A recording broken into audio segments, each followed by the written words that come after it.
Player interview appearances on One Bills Live are presented by Tim Hortons.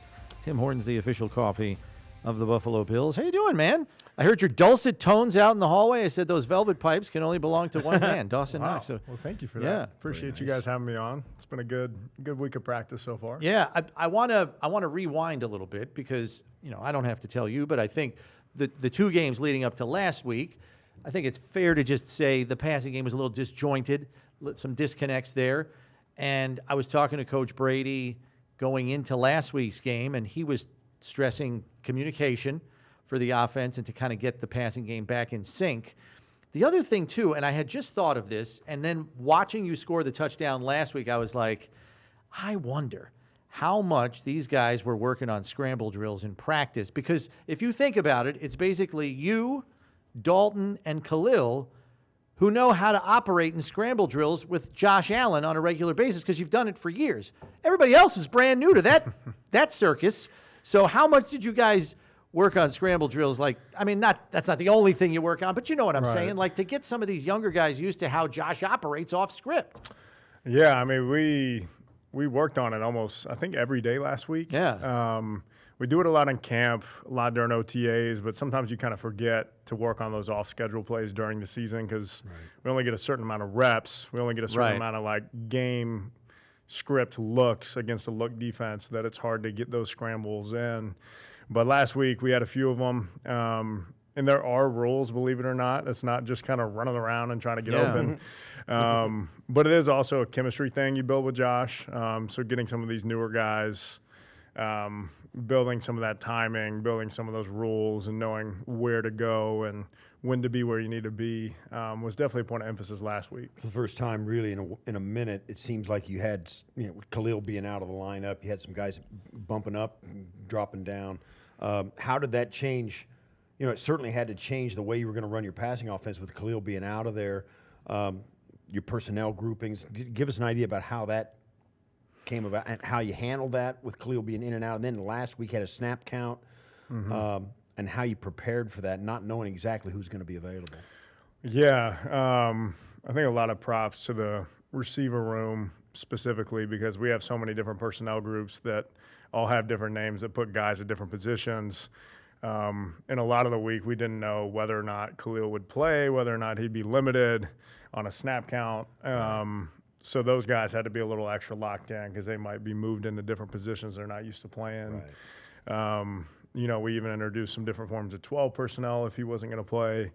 So it was a lot to handle on the receivers, but I thought they did a good job stepping up. And you're an extension of this, but, I mean, the physical tone last week at the beginning of the game, holy cow. I mean, I know Ray's going to get all the notice because he was the guy carrying the ball, but, resetting the line of scrimmage, 2-3 yards down the field, that first drive, I mean, guys are getting pulverized. And, I mean, that's – I don't have to tell you, but that's a quality defensive front that you're just moving around like they're on roller skates. What the hell got into you guys made it such a stark contrast from the previous 2 weeks? Did you know it was going to be 9-play drive, 8 cold runs? We always have some openers, but I don't think we expected 9 or 10 runs or whatever it was. It was 8 out of 9. Yeah. Yeah. So we didn't expect that volume of running early, but I think setting the tone for us is always a point of emphasis, like the physicality up front. Hats off to our O-line. They just wore them out. Oh, yeah. They're coached really well. They play hard, and they follow the football. And then even the one pass to Dalton where he runs over a guy, that gets our sideline going. That setting play for us. And then Ray running the ball, Ty Johnson running the ball. Those guys stepped up big time too. So O-line was working their tails off. But those physical runs, even run after catches, are big for game starters. All right, so being a veteran in the room, and then you get a veteran coming in that's brand new in Amari Cooper, I'm always kind of fascinated by this in terms of the learning curve. Because obviously, anybody in the locker room, hey, you ask me a question, I'm happy to help you out. But this is a 10-year veteran. He's been traded in the middle of a season before in his career. So he's actually gone through something similar to this. How, as veterans in the room, do you kind of handle him, feel him out, and you know, you don't want to be like, well, you know, you want to do it this way. Like, the guy's done it. He's a proven player. Is it different when you have a proven player coming into the room as opposed to a young guy? For sure. I mean, I remember watching him when he was at Bama. Yeah. He's been so impressive for so long. But yeah, I mean, with a guy like that, you kind of just maybe let him know, hey, like, if you ever need anything, let me know. Right. Like, I'll help you out and help you learn a play or two, let you know where, you know, the cold tub is. How the scramble rules work with Josh. Yeah. I mean, a guy like that, he's been so incredible for so Yeah. long that it's almost like you offer the help if he ever wants it. But I mean, he's going to be able to figure it out pretty quick. Yeah. And what was the vibe like when you heard, hey, we traded for Amari Cooper? What the guys in the locker room say? I mean, it's exciting anytime we get a big time playmaker like that. You know, you never know exactly how he's going to fit in immediately to the offense. But a talent like that, I mean, there's nothing but excitement just for the potential of what he can do for our team. And it's going to be fun to watch over these next few weeks. Yeah. All right, it's time now for this week's Timbits Timeout, presented by, of course, Tim Hortons, where we select it's easy for me to say, to ask Bills players a unique question.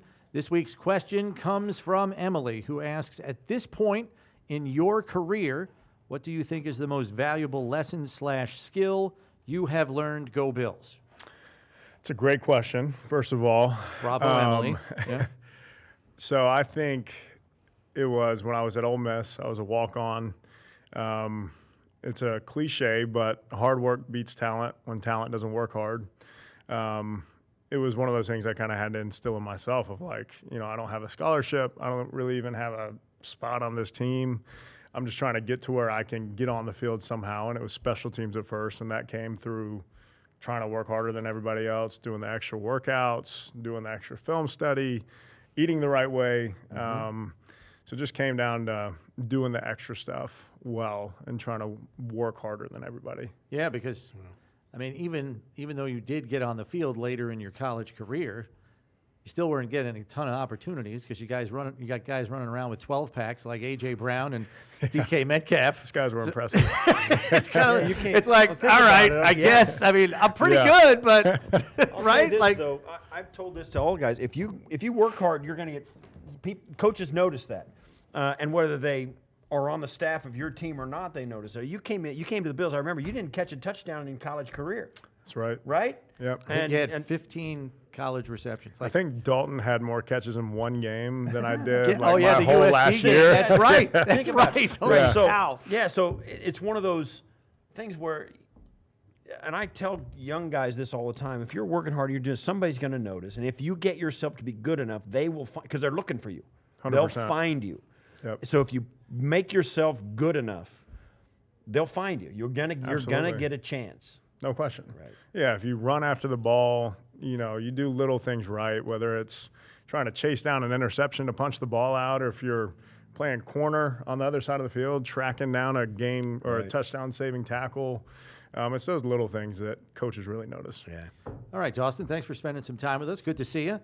Stay healthy, and you. good luck on Sunday, man. Absolutely. Thanks for Appreciate you stopping by, guys. man. Good to That's see you. Dawson Bills. Knox joining us here in studio.